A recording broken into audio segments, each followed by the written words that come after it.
Vamos a orar, amados hermanos, para que Dios nos instruya con su palabra y me utilice. Amado Dios y bendito Padre que estás en los cielos, llega el momento de meditar en tu palabra, escuchar el mensaje de ella, donde tú nos das tantas instrucciones para vivir nuestra vida como hijos tuyos en esta preparación terrenal, para que, Señor, un día podamos, estando bien instruidos, llegar a tu presencia. Mientras tanto, tú nos capacitas, tú nos enseñas, tú nos guías, Padre, con esta luz en medio de este mundo de tinieblas y de oscuridad.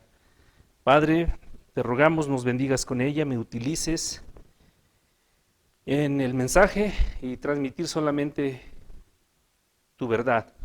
Y que en mis hermanos, como en mí, pongas este corazón de obediencia para vivir conforme a ella.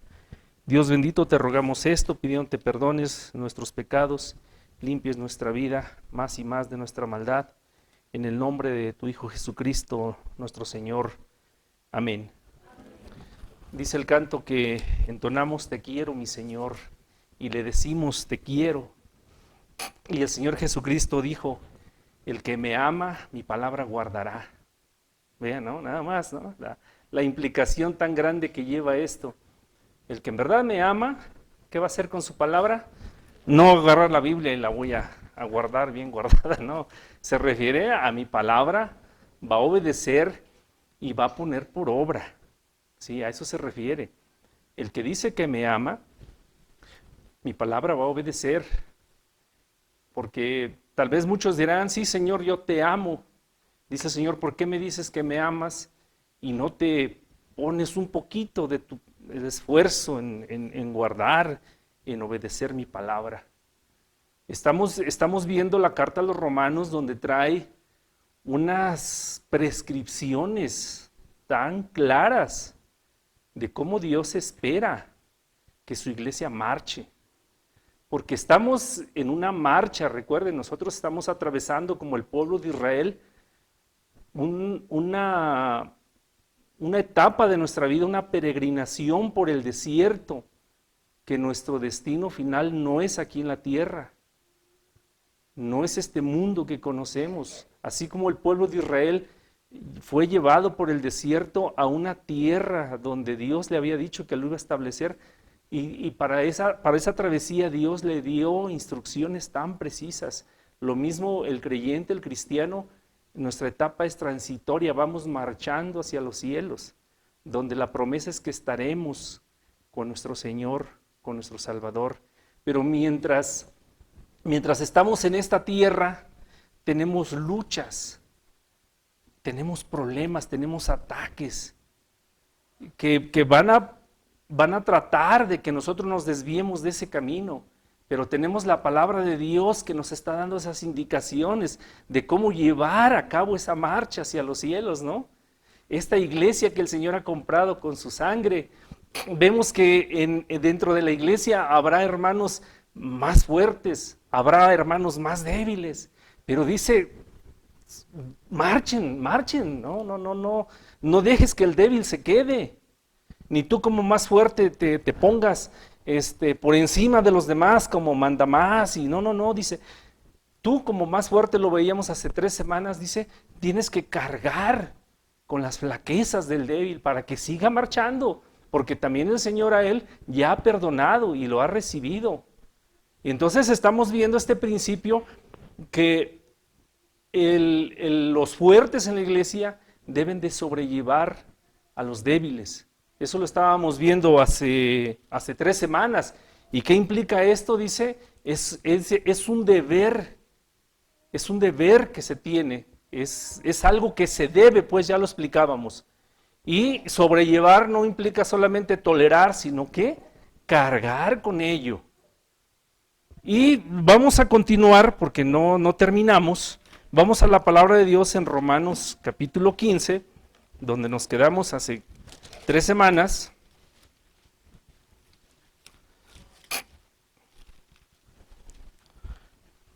Este deber que tenemos nosotros de esta consideración por los demás, ya lo veíamos, Veíamos también el desapego del ego.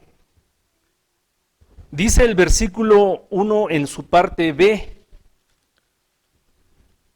Estamos en el capítulo 15, versículo 1, la parte B dice, y no agradarnos a nosotros mismos.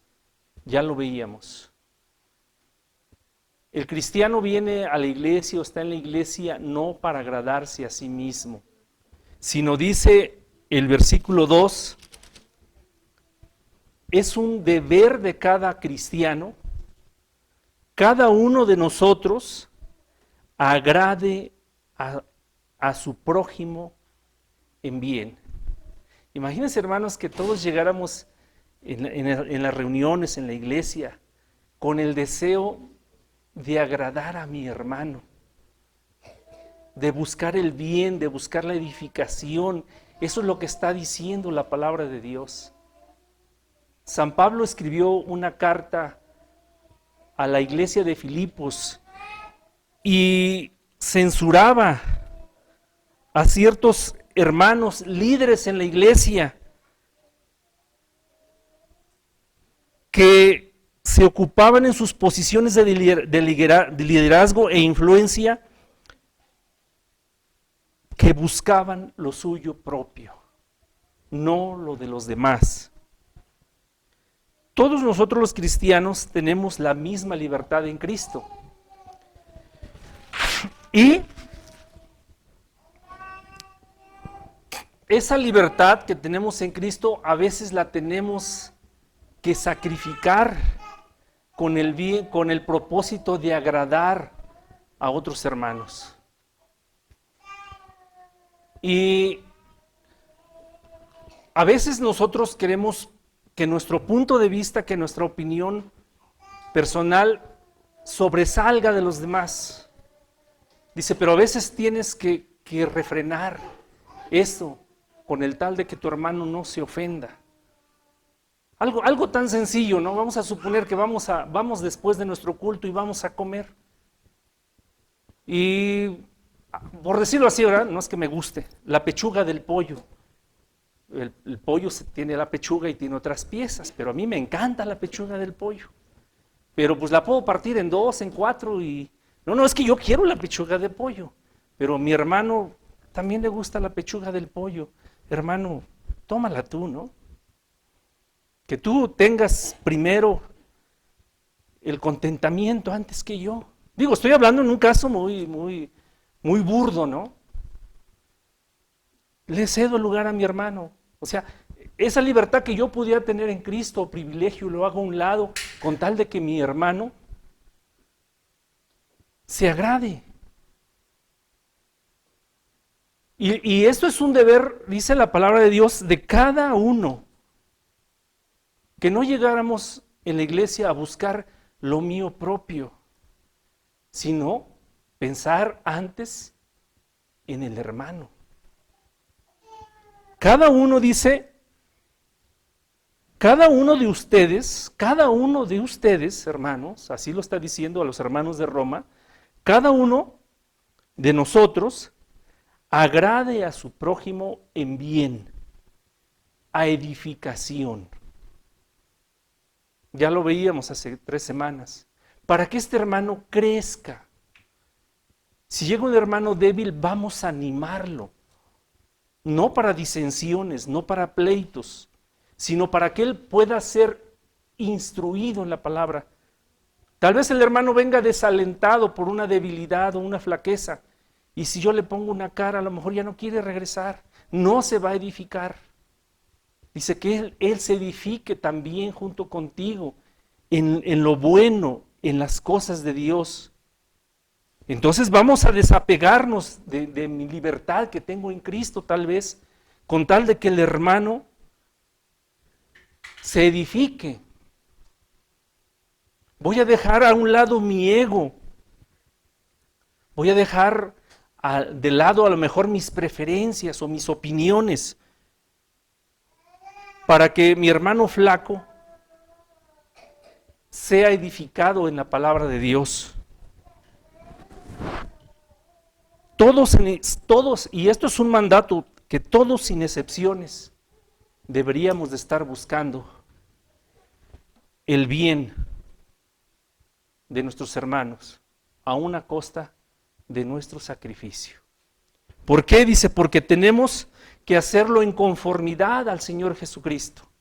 Dice el siguiente versículo, en 3, este ejemplo nos los dio el Señor Jesucristo. Dice, porque Cristo no se agradó a sí mismo. Cristo no vino a ser servido, sino más bien vino a, ¿qué dice? A servir y a dar su vida en sacrificio a favor de nosotros. Dice la palabra de Dios, cuando aún éramos flacos y débiles y pecadores, Cristo murió por nosotros. Él no vino a que le sirvieran en un palacio. Él fue a buscar al débil, al enfermo, al caído, y a servirle. Como ya lo veíamos en Filipenses 2:5, haya en ustedes este sentir que hubo también en Cristo Jesús.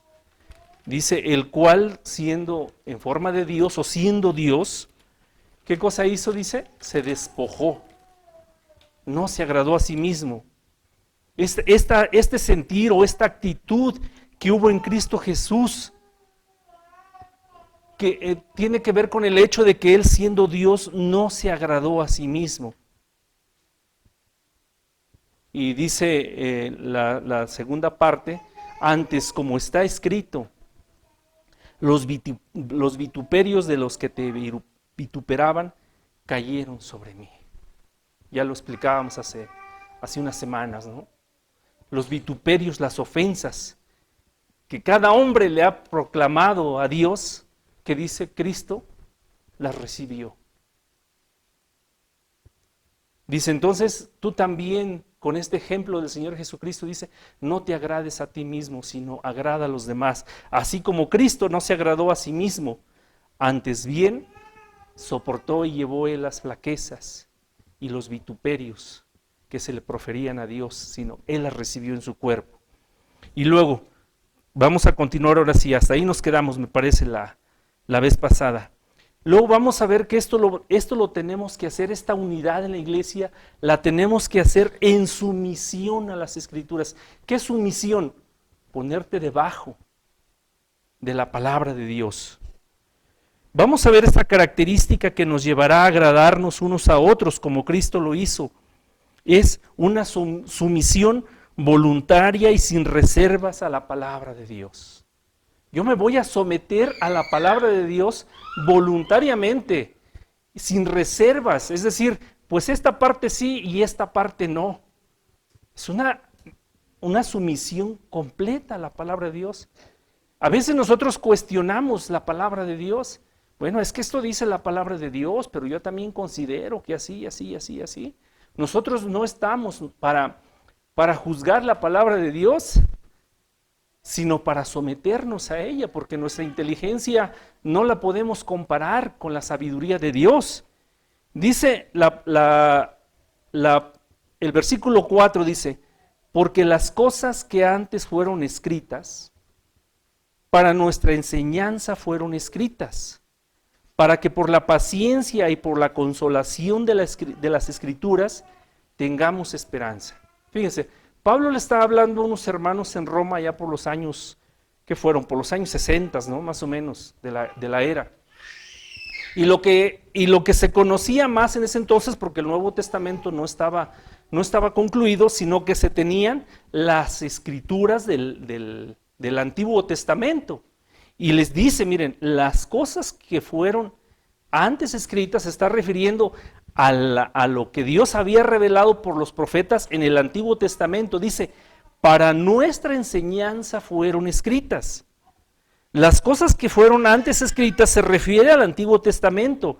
Es la revelación de Dios dada en el pasado, pero que también son para nuestra enseñanza, es decir, para el pueblo de Dios en el presente.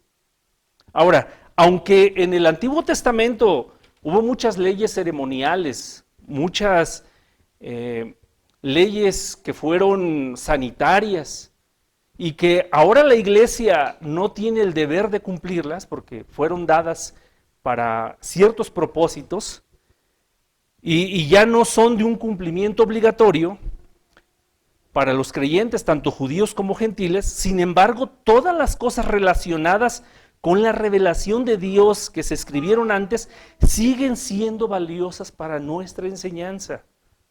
Vamos a suponer en el caso del sacrificio del cordero, en la iglesia ya no se lleva los sacrificios que ofrecían los sacerdotes, pero nos dejan enseñanza.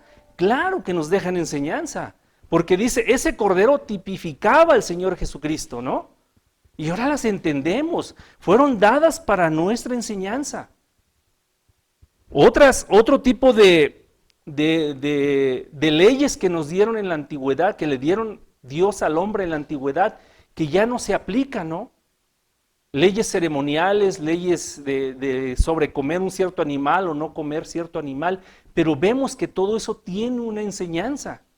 Y era útil para los creyentes en la época de Pablo, como lo es útil para todos los cristianos en todo tiempo. El conocimiento de toda escritura era benéfico, era un beneficio espiritual. Por eso dice, las cosas que antes fueron escritas, para nuestra enseñanza fueron escritas. Cuando Dios manda a las serpientes ardientes en el desierto, y dice, porque eran unos murmuradores, dice, esto es para que aprendas, ¿no? Y tú no seas un murmurador, porque Dios también te puede traer un juicio. Dice, esto nos trae grande enseñanza a la iglesia que va marchando. Dios también, dice su palabra, que nos va a dar con su palabra la consolación.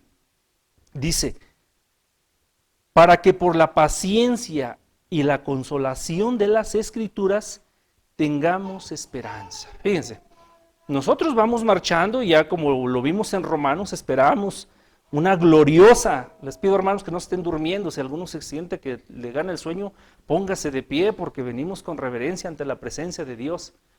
Vamos marchando a la tierra prometida que ahora es allá con nuestro Señor Jesucristo. El pueblo iba marchando a la tierra prometida allá en Canaán. Y Dios les dio promesas. Pero el hombre de ese entonces, como nosotros, tenemos que marchar por esas promesas que están escritas en la palabra de Dios. Dice, y Dios requiere que le creas a esas promesas. Y que marches en esa paciencia y en esa esperanza que vas a recibir esas promesas. Y dice, y conforme a esas escrituras te están dando esa esperanza que tú te tienes que afianzar en ella. Dios le prometió a Abraham que le iba a dar una tierra prometida. Y Abraham, como dice la palabra de Dios, que él toda su vida fue un peregrino, pero tenía presente que a su descendencia iba a recibir la tierra prometida. Estas palabras que la palabra de Dios nos da, dices, para que te sostengas en ella. Recuerden la vida de Job, cuántas tribulaciones tuvo. ¿Qué lo sostenía? Las promesas que tenía de Dios. Dice, yo sé que aunque mi piel ya deshecha, yo sé que tengo que ver a Dios con mis ojos. La palabra de Dios, las enseñanzas de su escritura, producen en el hombre paciencia y consolación. Y Pablo está citando esto, ¿no? Dice que nosotros nos tenemos que apegar a la escritura para sostenernos en paciencia. Sostenernos en la esperanza y en la consolación en este marchar que nosotros llevamos. Santiago, escribamos a Santiago 5.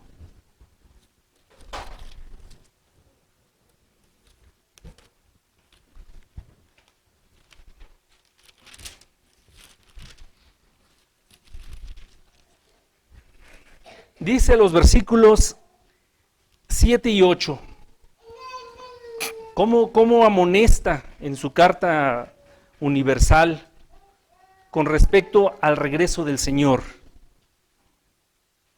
Dice el versículo 7 y 8. Dice, ¿ya lo encontraron, hermanos? Santiago 5, 7 y 8 dice, pues hermanos, tened paciencia hasta la venida del Señor. Mirad cómo el labrador espera el precioso fruto de la tierra, aguardando con paciencia hasta que reciba la lluvia temprana y tardía. Tened también vosotros paciencia, confirmad vuestros corazones, porque la venida del Señor se acerca. Hay una promesa de parte del Señor que vendrá por su iglesia y que un día estaremos con Él. Y mientras vamos marchando va a haber dificultades y va a haber problemas y va a haber cosas que tiendan a apartarnos de esa confianza, pero dice, mira, ten la promesa y ten la paciencia de esperar, fortaleciéndote en tu corazón, confirmando en tu corazón estas palabras, que el Señor va a venir. Dice, mira como el labrador, ¿no? Deposita la semilla y ¿qué está esperando? Con paciencia, que venga la lluvia. Y aunque vemos el maicito que ya se está retorciendo y no viene la lluvia y no viene la lluvia, pues tiene que esperar la lluvia, ¿no? Y la lluvia llega porque Dios es fiel que enviará la lluvia, ¿no? Y dice, y va a esperar con paciencia el fruto de la tierra. No va a depositar el maíz y al día siguiente ya va a querer tener la mazorca, sino que tendrá que esperar y tendrá que limpiar y tendrá que fertilizar y está esperando. Yo le platicaba a mi mamá, pues en este retraso, dice, pero Dios, fíjense en sus pensamientos, Dios es bueno y no nos va a dejar sin la lluvia para que comamos. Dice, yo me acuerdo allá en el año de 1900 y tanto, bueno, hace tantos años, dice, que hasta un 1 de julio llegaron las lluvias, pero tuvimos maíz, ¿no? Dice, con esa paciencia Dios espera y pone de ejemplo al campesino que deposita aquí en Toluca se acostumbra a sembrar antes de que llueva a veces, ¿no? Dice, y se tiene la confianza de que eso va a suceder. Dice, así ustedes también, Dios está dando sus promesas y tú te tienes que sostener en ellas, las promesas dadas en la palabra. La paciencia o perseverancia es aquella fe que continúa en el Señor a pesar de todas las pruebas, dificultades y persecuciones. ¿Cuántos miembros nominales han pasado por la iglesia que cuando ven las dificultades y ven los problemas, ¿qué cosa hacen? Se van. ¿Hubo dificultad, hubo problema? No soportaron con paciencia si yo me voy. En el mejor de los casos, pues se van a otra iglesia. Es que ahí en la iglesia hay muchos problemas. Tengo problemas con los hermanos, son muy así, son muy asá. Mejor me cambio de iglesia. Y otros definitivamente dice, ahí nos vemos. Ya me cansé de esto y de esto y de esto. Y como en el caso de los boxeadores, ¿no? ¿Se han visto que el boxeador cuando ya no resiste los golpes y ve muy dura la pelea, qué cosa hace? Como se dice, de ahí viene el término tirar la toalla, ¿no? ¿Eso es símbolo de qué? Me rindo y me retiro. La palabra de Dios no está llamando a los cristianos a rendirse, porque sabe que hay luchas. Luchas aún entre nosotros como hijos de Dios. Luchas por nuestras flaquezas. Luchas por nuestras debilidades. Choques con otros hermanos. La palabra de Dios no te está diciendo, si ya con tu hermano no la puedes llevar bien, vete de la iglesia. Búscate otra donde allá sí te reciban bien. No. ¿Qué te dice? Sobrellévalo. Lucha, espera, ten paciencia, ora por él, pide por él, ámale, agrádale. Ese nada más los mandatos que da el Señor. Ten paciencia, persevera, cambia tu actitud. Aquí está mi promesa, aquí está mi palabra, esfuérzate en ella. Persevera, persevera, persevera. Hay una doctrina que nosotros tenemos que se llama la perseveración o la perseverancia de los santos. Dice que el que es llamado eficazmente por Dios, ¿qué cosa dice? Va a perseverar en su iglesia. ¿Sí? Entonces, le dice Pablo a Timoteo en una ocasión que Timoteo ya andaba bien desanimado por todos los problemas que había, precisamente por los hermanos, porque Timoteo era el pastor de esa iglesia y veía las críticas, se veía acá y venía acá, y ¿qué dice? Lo desanimó. Y le dice Pablo, echa mano de la vida eterna. ¿Qué le está diciendo? Echa mano de las promesas que están en las Escrituras de la vida eterna, de tu futuro glorioso que vas a tener allá en los cielos. A eso se está refiriendo, que tú te sometas a las promesas que ha dado Dios en sus palabras, en su Escritura. Sométete a la palabra de Dios. Toma fuerza de la palabra de Dios. Anímate en las esperanzas que te da, en las promesas. Dice Pablo en otra de sus cartas, deseáramos ya ser revestidos, ¿verdad?, de esa nueva naturaleza. Pero mientras llega ese momento, dice tú, soporta, como le dijo a Timoteo, ¿verdad? Sufre la aflicción, soporta, aguanta. En la Escritura tienes muchas promesas. Esas cosas fueron escritas para tu enseñanza, para que por la paciencia y la consolación de las Escrituras, ¿qué cosa? Tengamos esperanzas. Cuando sientas que ya no puedes, no solamente con los problemas aquí en la iglesia, sino los problemas de afuera, cuando es atacada tu fe, cuando sientes que las cosas te van mal, dice, ve a la palabra de Dios y lee. Dice un himno, cuenta las riquezas que el Señor te da, ¿no? Cuenta las riquezas que tendrás por fe. Dice, y se sostuvieron como viendo al invisible, solamente aferrados a las promesas de las Escrituras. Dios también nos suministra por su palabra el empuje divino, por medio de su palabra, para que podamos continuar adelante en su camino. Dice el Señor Jesucristo, apartados de mí nada van a poder hacer. Necesitas depender de Dios y de su palabra. Y Él te va a dar la fuerza para que puedas continuar en tu camino hacia los cielos. Nosotros tenemos que seguir creyendo y mantener la esperanza de nuestro futuro glorioso y sostenernos en el camino que Dios nos da, porque recuerden que todo cristiano es llamado a una lucha. Lucha contra el mundo, lucha contra la carne, lucha contra Satanás, con nuestras propias pasiones. Sostente, dice, echa mano de la vida eterna, le dice Timoteo, le dice Pablo a Timoteo. Y así vemos a muchos otros patriarcas y hermanos en el pasado que se sostenían precisamente por las promesas de Dios, y que eso sea lo que sostenga a la iglesia del Señor Jesucristo en ese tiempo, a su iglesia Peniel. Y como punto siguiente dice el versículo 5, mas el Dios de la paciencia y de la consolación, dice, os dé que entre vosotros seáis unánimes según Cristo Jesús. Fíjense, está hablando de dos características de nuestro Dios. Dice que es un Dios ¿de qué? De paciencia. Y es un Dios de consolación. ¿Por qué es un Dios de paciencia? Porque nos ha tolerado y nos ha soportado, dice, hasta la vejez tuya te he soportado y te he sustentado. Es paciente, es lento para la ira. No se aira prontamente. Es un Dios que es paciente para con todos nosotros.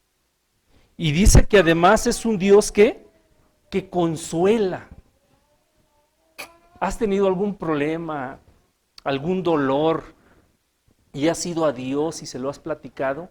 ¿Qué has sentido si lo has buscado en humildad y en fe? Dice que Dios es un Dios de consolación, que es un Dios paciente y es un Dios consolador. Dios no va a pedir a sus hijos algo que sepa que nosotros no le podemos dar o cumplir. Sería un Dios injusto, ¿no? Él va a pedir a sus hijos las cosas que sabe que sus hijos le pueden dar, porque Él los ha equipado con esas cosas. Y es como en las ofrendas, Dios no te está pidiendo que traigas una cantidad exorbitante de dinero. Dice, cada uno dé conforme lo que haya recibido del Señor. Dios no espera, pero tampoco espera menos de ti. Dios espera de ti lo que Él te ha proporcionado. Y a cada uno de sus hijos lo ha equipado con su palabra y lo ha equipado con el Espíritu Santo. Y le ha equipado con dones, le ha equipado con la oración. Y espera recibir de Él. Fíjense el ejemplo de la higuera, ¿no? No era tiempo de higos, pero el Señor se acercó y me viene a la mente cuando le da los talentos y el que recibe el talento va y lo esconde. Dice, porque yo sé que eres un Dios que quieres, o un Señor pues, ¿verdad?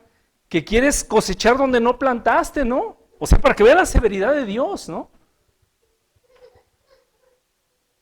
Pero Dios puede y equipa a sus hijos para cosas que Él les va a pedir. Porque las cosas que Dios demanda o pide de nosotros, Él también nos las da por su gracia soberana. Dice este versículo, nuevamente lo vamos a leer. Dice, mas el Dios de paciencia y la consolación, ¿qué cosa está pidiendo Pablo? Dice, os dé. O sea, ¿quién va a dar esas cosas?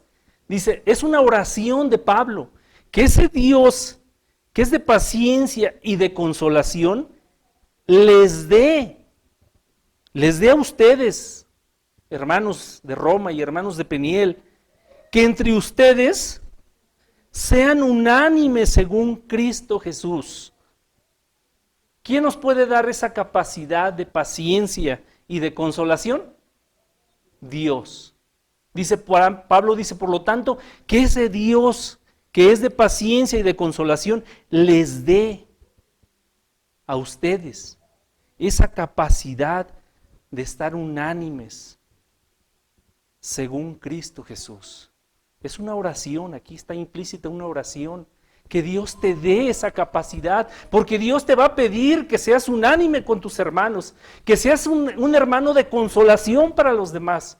¿Por qué? Dice, porque Dios es un Dios de consolación y es un Dios de paciencia, para que tú también tengas de Él esa paciencia y esa consolación y seas unánime en Cristo con los hermanos de tu iglesia local.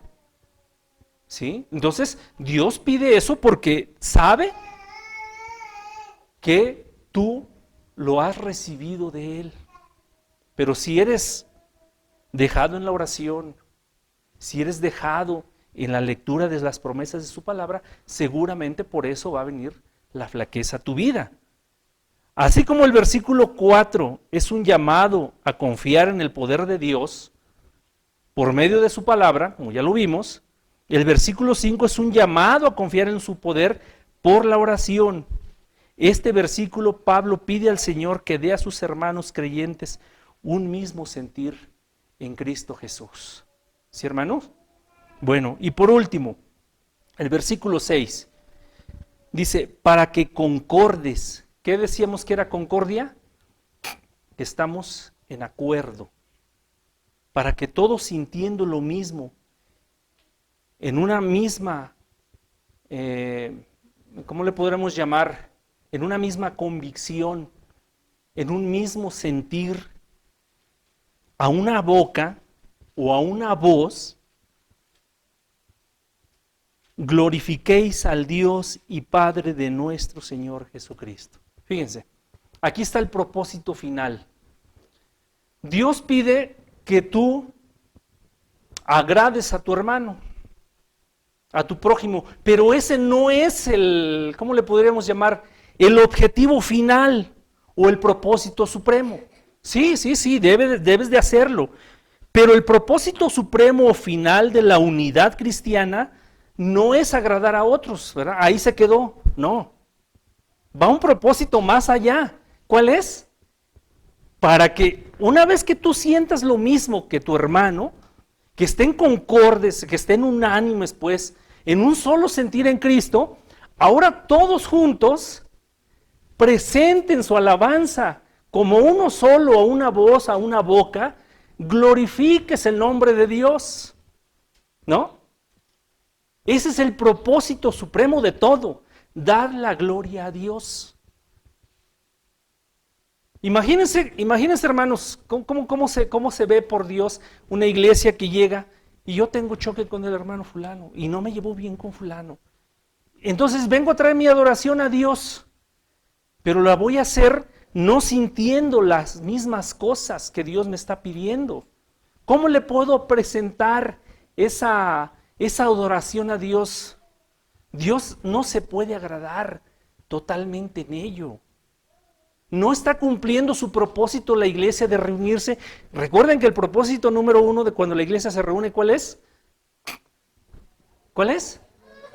Adorar o agradar a Dios. Le voy a traer un presente a Dios del cual Dios no tiene la obligación de tomarlo, pero mi deseo debe ser que Dios se agrade de lo que le traigo. Pero si se lo traigo imperfecto, si se lo traigo con manchas, si se lo traigo de lo que me sobra, Dios no se va a agradar de él. ¿Qué es lo que espera? Ver una iglesia en la cual Él se agrade, que todos sus hijos sientan esta unidad, que sientan lo mismo en Él, para que a una voz todos le estén cantando. Por eso el llamado del hermano Arán: hermano, si tú no sientes en tu corazón el canto, pídele a Dios que te ponga ese sentir. Porque desde aquí se puede ver que a lo mejor todos están cantando y moviendo la boca, pero ¿cuál es el sentir que sale de tu corazón? ¿No? Al hermano que está dirigiendo le podrás engañar, aunque no cantes, nomás muevas la boca. Pero a lo mejor no estás sintiendo el canto. Pero Dios, que ve los corazones, está sabiendo lo que hay dentro de ti. Y así seamos 100 en esta iglesia. Si no todos tienen ese sentir del canto sincero a Dios, ya no se está cumpliendo el propósito, ¿no? Vean nada más lo que ve Dios, dice. Por lo tanto, tú debes de ser unánime con los demás, para que como si uno solo le cantara. Esos 100, esos 50, 40, que estén sintiendo lo mismo entre ellos, para que juntos puedan adorar a Dios. Ese es el propósito supremo o último. Agradarnos entre nosotros para que juntos podamos elevar nuestra adoración a Dios, ¿no? Dice así la palabra de Dios: para que concordes en el mismo sentir. Por eso la importancia que el Señor Jesucristo dijo, ¿verdad? Si tú traes tu ofrenda al templo, pero ahí te acuerdas que tienes algo con tu hermano, déjala ahí, no la presentes todavía. Ve, reconcíliate, que el amor de Dios para tu hermano traiga ese fruto de concordancia, y entonces ahora sí ven y preséntala. Porque será muy bonita tu ofrenda y con la mejor de las intenciones, pero Dios no se va a agradar de ella. Cantarás muy bonito, pero si tienes algo contra tu hermano, esa preciosura de voz, de don que tienes, no va a ser totalmente agradable delante de Dios. Si tú traes como propósito venir a la iglesia a traerle tu adoración a Dios, dice, ten una preparación previa.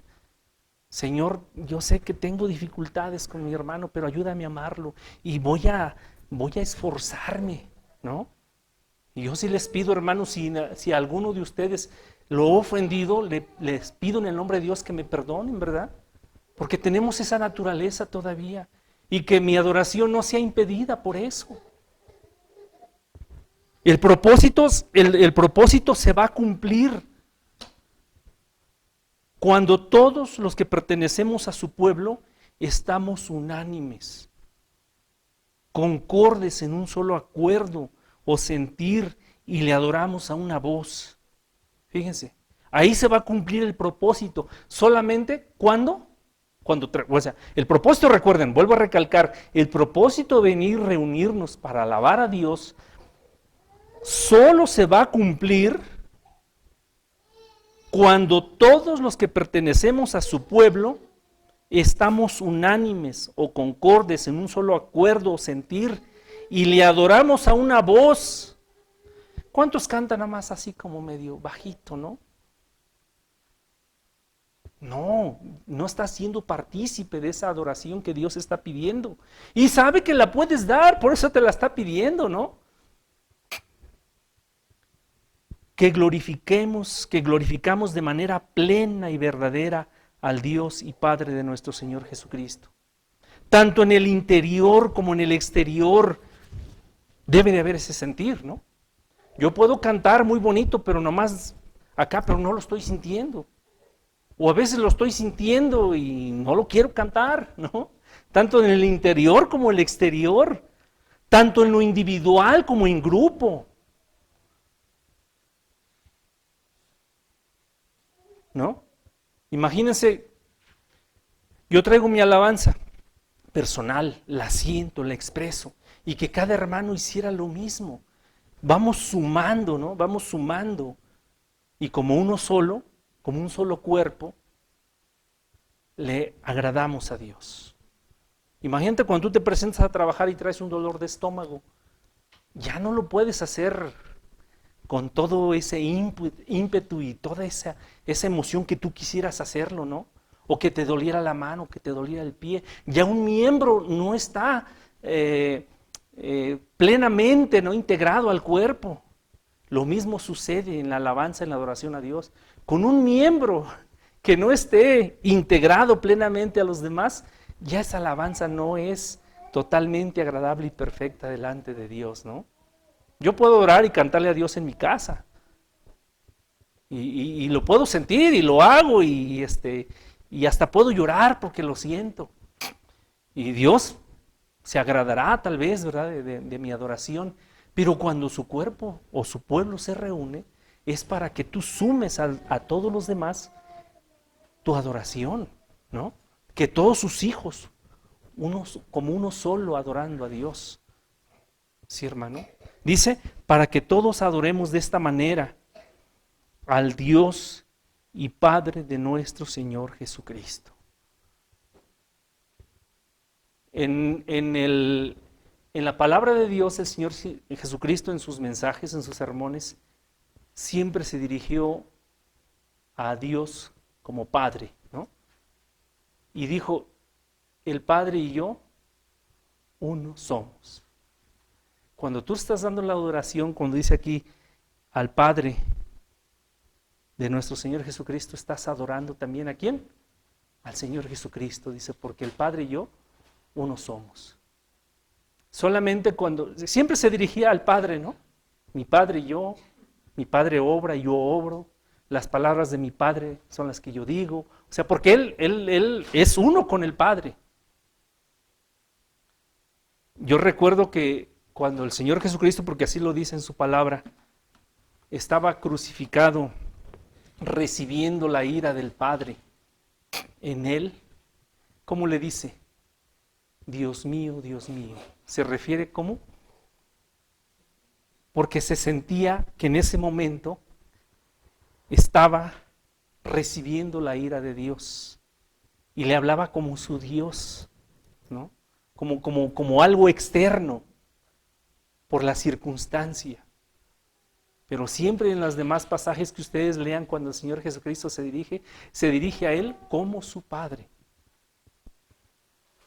Entonces, cuando nosotros decimos al Dios y Padre del Señor Jesucristo, estamos también dándole la adoración a Cristo, porque Cristo es uno con el Padre y con el Espíritu Santo es ese Dios único, ¿no? Y estamos adorando a la plenitud de Dios. Cuando su iglesia plenamente unida en sí, se une a una voz y le da la gloria. Ese es el propósito por el cual Dios creó todas las cosas, para su gloria. Ese es el propósito de que tú, siendo un pecador, ajeno totalmente al pueblo de Israel, Dios te llamó para que te unieras a ese pueblo que glorifica el nombre de Dios. Ese es el propósito de tu vida, que en todo lo que tú hagas glorifiques el nombre de Dios. Veíamos en la mañana cuando Dios llama a Moisés y le dice, no le dice una vez Moisés, ¿cómo le dice? Moisés, Moisés. Mira, cuando Dios llama a alguien, lo hace contundente. Cuando Dios llama a Samuel, Samuel, Samuel. Y Samuel pensaba que le hablaba a Elí. Y después de la tercera ocasión, o la segunda ocasión, Elí le dice, ¿verdad? Señor, manda, heme aquí, ¿no? Moisés, ¿cómo le responde? Heme aquí. Y cuando llama a Pablo, le dice, Pablo era enemigo de Cristo. Pablo era enemigo de la iglesia. Y cuando va en el desierto y le dice, Saulo, Saulo, ¿por qué me persigues? ¿Quién eres, Señor, no? Inmediatamente. Yo soy Jesús al que tú persigues. ¿Qué quieres que haga, Señor, no? Inmediatamente, ¿no? Moisés le responde, heme aquí, Señor. Samuel le dice, heme aquí, habla, tu siervo escucha. Cuando Dios te llamó a ti, y si no te ha llamado, porque tal vez no sea el tiempo, pero Dios te está llamando con su palabra.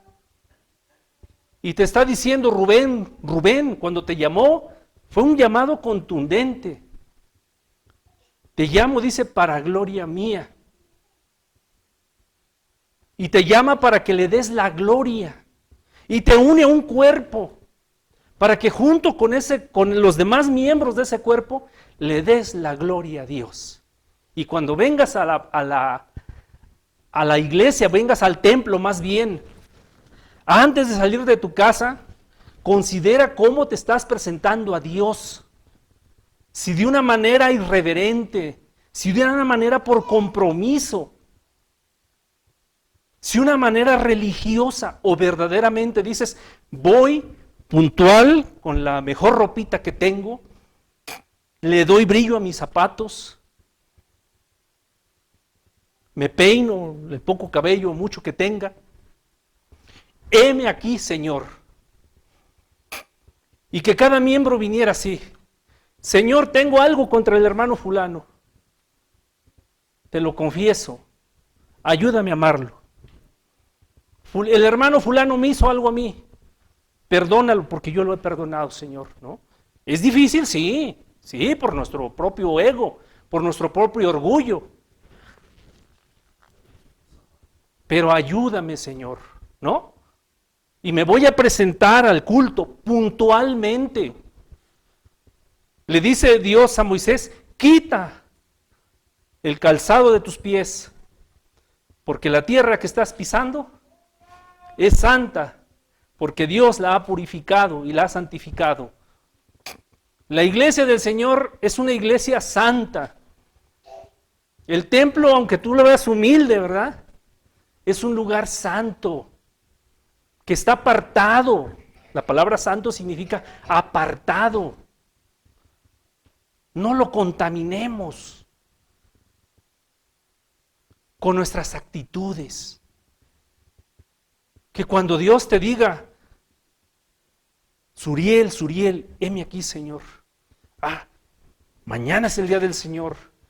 Me despierto temprano, me baño, me alisto. Y así cada miembro, ¿verdad? Que viniera con esa intención, con ese deseo. Vengo a darle la gloria a mi Señor, al Dios y Padre del Señor Jesucristo. En conjunto con mis hermanos, como uno solo. Y solamente de esa manera será una alabanza totalmente agradable a Dios, sin mancha, sin arruga, como el sacrificio que se le llevaba en el cordero, que no tenía que tener ninguna cosa imperfecta. Que Dios siga perfeccionando su iglesia y que nos haga de este mismo sentir para la gloria de su nombre. Que Dios los bendiga.